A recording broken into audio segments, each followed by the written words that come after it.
Now that we've looked at factors that affect education outside of school, class, ethnicity, gender, we're going to look at a few lessons on what's going on inside schools, starting off with what's called the hidden curriculum. Keywords: formal curriculum, obedience, routine, dress code, achievement, competition, social control, gender roles, bourgeois values, false consciousness. So, curriculum and the formal curriculum. You know this. The curriculum is all the stuff you're taught in school.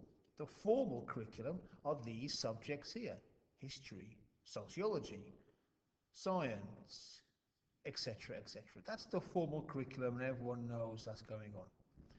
But to social scientists, one of the interesting things is the hidden stuff that's going on, the brainwashing-y type stuff that's going on, the stuff that you're being taught that you don't know you're being taught, and in fact your teachers don't know they're teaching it to you. It's a curriculum, but it's hidden. First off, pyramid. School is run like a pyramid. Head teacher, deputy heads, senior teachers, various teachers, the kids. It's a pyramid. Life mostly also works as a pyramid. The idea is, by the time you've left school, you're so used to things being a pyramid, you think that's normal and natural. You're at the bottom, there are people above you. The school's a pyramid, life mostly works as a pyramid, school's getting you used to that. Linked to that, social control. Schools have lots of rules. You have to put your hands up before you speak. You have to ask to go to the toilet. You do this for so many years, you do it without even thinking about it.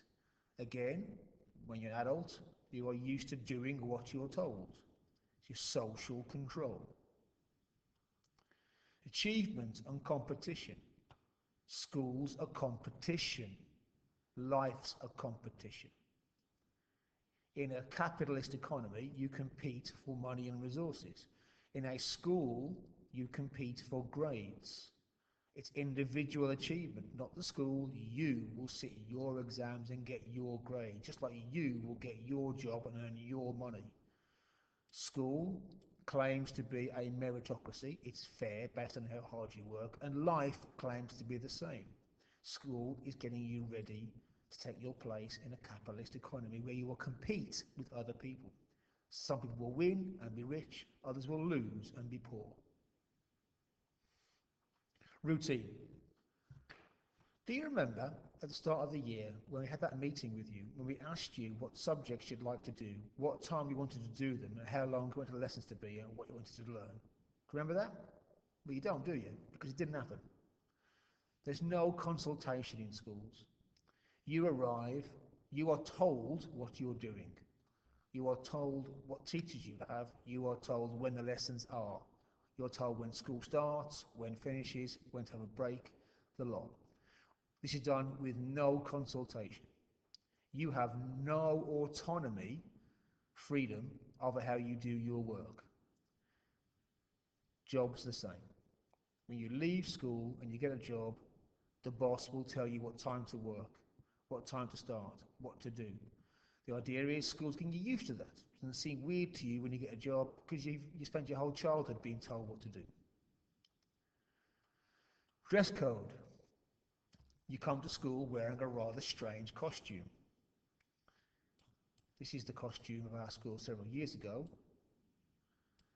Today, you come to school wearing this costume that you don't want to wear, but you do it.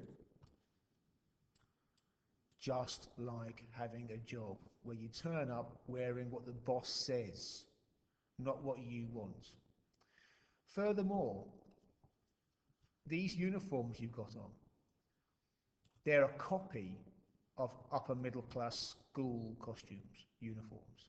They're what we call imposing bourgeois values. The posh kids are not being made to copy you. You are being made to copy them. They're worth copying. That means they're better than you. Now, to a Marxist, is another part of hegemony. Gender roles. We don't make girls do health and social. We don't make boys do DT, but we end up encouraging it, and that's the way the genders break down in those subjects. We have slightly different uniforms for boys and girls with skirts.